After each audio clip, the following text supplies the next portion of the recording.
Thank you, Mr. Speaker. Merci, Monsieur le Président. Je me joins à vous du territoire non cédé de la Première Nation Sikmamuk. C'est un honneur de prendre la parole aujourd'hui au nom des gens de Nanaimo Ladysmith. En regardant la pandémie de COVID-19 se développer sur la planète, ce Parlement s'est rendu compte que nous devions prendre des mesures drastiques au Canada pour éviter une grave épidémie ici. Notre première priorité était de protéger la vie des Canadiens et en particulier de ceux et celles d'entre nous qui étaient les plus vulnérables à succomber au virus, les aînés, ceux qui étaient atteints d'un handicap et les plus marginalisés. Dès le début de la pandémie, le Parti vert a suggéré que nous examinions les mesures prises par d'autres pays pour limiter la propagation du virus. En particulier, j'ai souligné la situation à Taïwan et la façon dont ce pays a fermé ses frontières et utilisé des masques et du désinfectant pour les mains pour arrêter la propagation du virus. Au début de l'épidémie, Taïwan figurait parmi les 10 premiers pays touchés par la pandémie de la COVID-19. Des technologies simples comme les masques, le désinfectant pour les mains ont été très efficaces. Aujourd'hui, Taïwan est classé au 178e rang des pays touchés par la COVID. Malheureusement, nous n'avions pas les équipements de protection individuelle dont nous avions besoin dans tout le pays pour nos travailleurs de la santé, sans parler de la fourniture de masques pour tous les Canadiens. Les responsables de la santé publique nous ont dit que les masques n'étaient pas une solution efficace pour ralentir la pandémie. Heureusement, ce conseil a changé depuis. Au lieu de cela, nous avons pris des mesures draconiennes, notamment un verrouillage complet de nos communautés et de notre économie. Nous avons adopté une approche de précaution en apprenant l'existence du virus de COVID-19 et nous avons fait passer les vies humaines avant l'argent et notre économie. Nous savions qu'il fallait limiter la propagation du virus par les contacts sociaux. Alors que notre économie s'arrêtait partout au Canada, nous savions également que nous devions faire tout ce qui était en notre pouvoir pour protéger les travailleurs qui devaient rester chez eux et les entreprises qui devaient fermer leurs portes.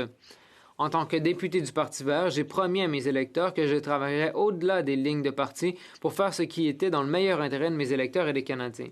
Et c'est exactement ce que le caucus du Parti vert, au fur et à mesure que la pandémie se développait.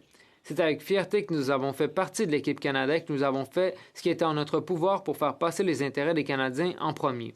Nous avons proposé des bonnes idées comme le revenu de subsistance garanti afin qu'aucun citoyen ne soit laissé dans une situation économique désastreuse et ne puisse payer son loyer ou son hypothèque ou mettre de la nourriture sur la table de sa famille.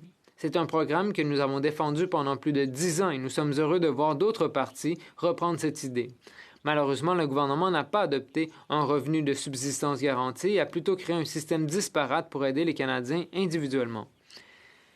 Ma circonscription de Nanaimo Ladysmith est comme de nombreuses autres circonscriptions au Canada. Les PME sont le moteur de notre économie locale et emploient près de 90% des travailleurs du secteur privé. Ces PME avaient besoin d'aide pour traverser la crise économique créée par l'isolement. Elles avaient besoin d'aide pour retenir leurs travailleurs, payer leur loyer et couvrir les frais d'exploitation d'une entreprise. Le caucus du Parti vert a examiné ce que d'autres pays faisaient pour faire face aux retombées économiques de la pandémie et comment ils protégeaient leurs travailleurs et leurs entreprises, et nous avons présenté ces idées au gouvernement fédéral. Lorsque le gouvernement a proposé pour la première fois une subvention salariale de 10%, nous, ainsi que d'autres députés avons dit que cela ne suffisait pas. Nous avons proposé la même subvention salariale de 80% que celle du Danemark. Le gouvernement nous a écoutés et a augmenté la subvention à 75%. Les entreprises locales, les chambres de commerce, les associations d'entreprises et le secteur à but non lucratif nous ont dit qu'ils allaient avoir besoin d'aide pour payer leur loyer et couvrir les frais d'exploitation d'une entreprise. Nous avons fait part de ces préoccupations au gouvernement et celui-ci a répondu par des programmes comme le compte d'urgence pour les entreprises du Canada et la prestation canadienne d'urgence. Je félicite le gouvernement d'avoir pris ces mesures. Mais comme la subvention salariale initiale, ces programmes présentaient de graves lacunes. Les députés du Parti vert ainsi que ceux de tous les partis ont entendu des petites et moyennes entreprises, y compris des entreprises autochtones, dire qu'elles n'étaient pas admissibles au programme pour une raison ou une autre. Les paramètres étaient trop stricts et les lacunes dans les programmes trop importantes. De nombreuses entreprises de ma circonscription n'ont pu bénéficier de ces programmes parce qu'ils ne répondaient pas aux critères. Encore une fois, le gouvernement a écouté et certains changements nécessaires ont été apportés, mais il y avait encore des problèmes. De nombreuses petites entreprises de ma circonscription ont eu de sérieux problèmes pour demander le compte d'urgence pour les entreprises. Les grandes banques continuaient de rejeter leurs demandes sur la base d'éléments techniques bizarres, puis passait la responsabilité à l'ARC qui, à son tour, renvoyait la responsabilité aux banques. Les entreprises se sentaient comme des balles de ping-pong. Le programme de subvention des loyers, destiné à aider les petites entreprises, avait également de sérieuses lacunes, car c'étaient les propriétaires qui devaient demander à leurs locataires commerciaux de faire une demande. Cela s'est avéré un obstacle onéreux pour les propriétaires et de nombreuses PME n'ont pu profiter du programme parce que leurs propriétaires n'étaient pas disposés à y participer. En conséquence, de nombreuses PME n'ont pu payer leur loyer ou ont contracté des dettes importantes pour le faire.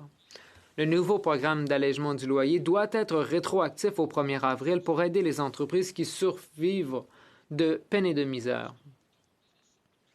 Certains secteurs d'activité ont été beaucoup plus durement touchés que d'autres, en particulier les secteurs du tourisme, de l'hôtellerie et des loisirs qui ont été durement touchés et ont très peu d'espoir de se redresser à court terme. Ces entreprises ont besoin d'un soutien sectoriel spécifique. Si nous ne soutenons pas ces PME, elles seront englouties par les géants multinationaux et nous verrons davantage de richesse et de prospérité sortir de nos communautés. Dans ma circonscription de Nanaimo-Ladysmith, de nombreuses entreprises n'ont pas réussi à survivre à la pandémie et ont déjà fermé leurs portes pour de bon. En même temps, des entreprises comme Amazon gagnent de l'argent puisque les Canadiens font des achats en ligne. Il est clair que les entreprises comme Amazon doivent payer leur juste part d'impôts au Canada et contribuer au coffre du gouvernement pour aider les Canadiens à traverser cette pandémie. L'interprète signale qu'il y a du bruit qui empêche l'interprétation en simultané. Point of order. Point of order. Rappel au règlement. Oui. I know that's why I'm raising a point of order. I'm having trouble hearing my honorable colleague from Nanaimo Ladysmith, and I don't want to miss a syllable because he's so darn good. Merci, l'honorable député. Techniquement, est-ce que tout est revenu?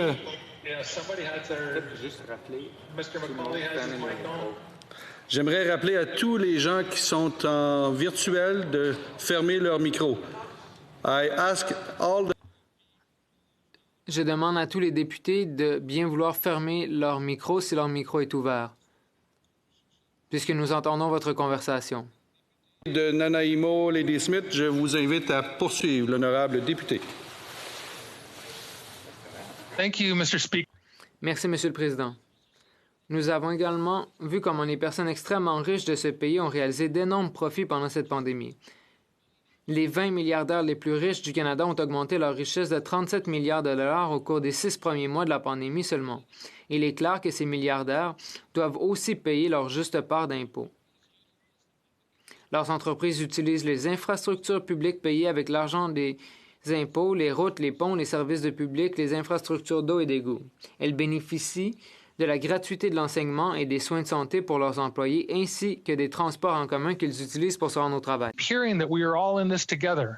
On nous dit qu'on est tous dans le même bateau, mais si vous comparez la COVID-19 à une tempête, bon, oui, on est tous confrontés à une mer agitée, mais certains s'accrochent avec leur gilet de sauvetage alors que d'autres sont dans des paquebots de luxe. La disparité de richesse accroît dans ce pays. Et nulle part ailleurs, c'est plus apparent qu'à Nanaimo, où on peut passer devant un camp de sans-abri sur le chemin du port et voir le yacht de Jim Pattison. Il est presque aussi long que le navire de défense de côtière NCSM Nanaimo. C'est une richesse obscène et ostentatoire. Il est temps que les ultra-riches du Canada fassent leur part pour aider les Canadiens pendant cette pandémie. Il est temps de mettre en place un impôt sur la fortune au Canada et de taxer à un taux plus élevé les profits extrêmes tirés de la pandémie. Les taux d'intérêt sont à un niveau historiquement bas et les grandes banques canadiennes continuent de réaliser des profits considérables. Nous ne voyons toujours pas de baisse des taux d'intérêt de carte de crédit, des frais de carte de crédit ou de frais bancaires pour les petites entreprises ou les consommateurs. Les grandes banques continuent d'escroquer les Canadiens pendant cette pandémie. Pendant la crise financière de 2008, ces mêmes grandes banques ont bénéficié de renflouements financés par les contribuables qui seraient élevés à 114 milliards de dollars. Il est temps que les grandes banques fassent leur part pour aider les Canadiens pendant cette pandémie. Elles doivent réduire les intérêts de cartes de crédit et les frais bancaires maintenant. Tout au long de cette pandémie et des difficultés économiques qu'elle a causées, le caucus du Parti vert a été à l'écoute des électeurs, des entreprises locales, des organisations et associations. Et j'ai perdu environ 1 minute quand on a demandé aux gens de fermer leur micro. Alors, j'aimerais récupérer cette minute. Maintenant, nous sommes dans la deuxième vague de la pandémie et nous devons faire tout ce qui est en notre pouvoir pour assurer la protection de nos petites entreprises. Alors que des mesures sont prises pour que les membres les plus vulnérables de nos communautés soient protégés contre ce virus. Le Parti vert soutient ce projet de loi. Questions et commentaires. Le secrétaire parlementaire du leader à la Chambre. Merci, Mr. Speaker. Merci, Monsieur le Président. C'est important de dire, enfin, je reconnais que tous les partis politiques à la Chambre vont appuyer le projet de loi. C'est bien, c'est encourageant, parce que c'est important. Et il est question ici de 2 programmes, la subvention salariale et l'aide au loyer commercial, qui sont destinés aux petites entreprises notamment. Mais il faut reconnaître qu'il y a toute une gamme de programmes qui ont été mis en œuvre au cours des 8 derniers mois pour appuyer les petites entreprises partout au pays. Quand on étudie ce projet de loi, on peut voir qu'il est considérable et qu'il présente des modifications aux programmes qui continueront d'appuyer les entrepreneurs, les petites entreprises partout au pays. Le collègue peut-il nous dire à quel point c'est important d'être flexible et d'apporter les changements nécessaires à toute la gamme de programmes que l'on a pour aider les petites entreprises pendant cette deuxième vague et après. Le député de Nanaimo, Lady Smith. Merci, Monsieur le Président. J'apprécie qu'il y a toute une gamme de programmes disponibles pour les petites entreprises partout au pays, mais je pense qu'on a besoin de plus de flexibilité, et c'est ce que nous demandons depuis le début. Les programmes ont été présentés et on a constaté des lacunes d'entrée de jeu puisque certaines mesures étaient trop strictes et certaines petites entreprises ne pouvaient pas avoir accès au programme. Nous demandons de la flexibilité et oui, je l'admets, le gouvernement a intégré davantage de flexibilité dans ces programmes, mais il a fallu beaucoup de temps pour en arriver là. Dans ma communauté, dans d'autres, eh bien, l'aide arrive trop tard pour certaines entreprises. Et il faut trouver des solutions parce que les gens perdent leur gagne-pain et grugent dans leurs économies. Il faut offrir du soutien à ceux qui ont investi tout ce qu'ils avaient toute leur vie dans leurs petites entreprises.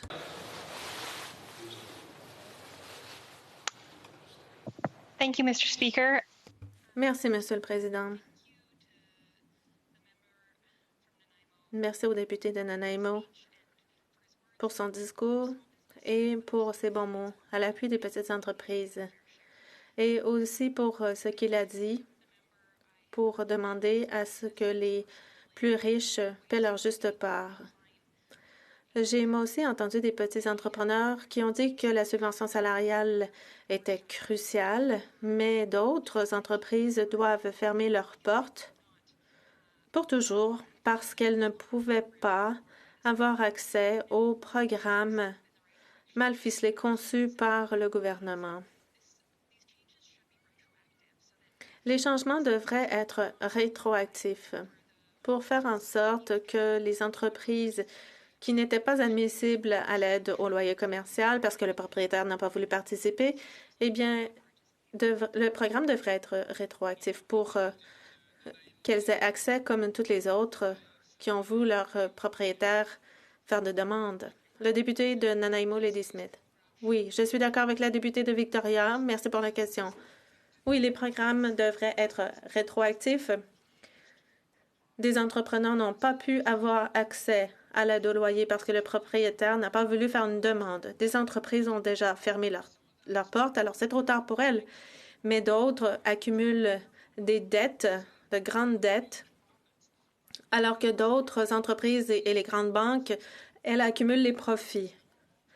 Si on n'aide pas les petites entreprises, eh bien, on verra les grandes multinationales s'installer dans nos communautés, contrôler les biens et les services et prendre toute cette richesse et la mettre à l'abri à l'étranger. Oui, ces programmes devraient être rétroactifs. Le député de Courtenay-Albany.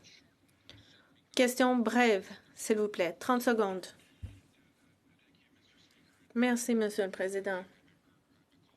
Je remercie mon collègue qui défend les petites entreprises. Quand on regarde ce qu'on dit à safebusinesses.ca, eh bien, on voit que certains entrepreneurs se demandent comment vont nourrir leur famille. D'autres s'inquiètent de devoir fermer la porte de la petite entreprise dans laquelle ils ont mis toute leur énergie. Et ces petites entreprises sont dans la même situation. Elles ont besoin d'une mesure rétroactive. Peut-il nous parler des entreprises dans sa circonscription qui n'ont pas eu accès à la subvention parce que le propriétaire n'a pas fait la demande? Le député de Nanaimo, Lady Smith. Je remercie le député pour sa question. Je remercie le député de Courtenay-Albany, puisque tous les deux, nous nous battions pour que les entreprises qui sont la propriété d'Autochtones puissent être incluses et avoir accès au programme.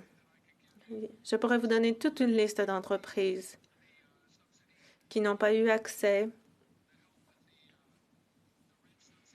à l'aide et à la subvention salariale. Je sais que vous avez une liste aussi dans votre circonscription. Je vois le président se lever.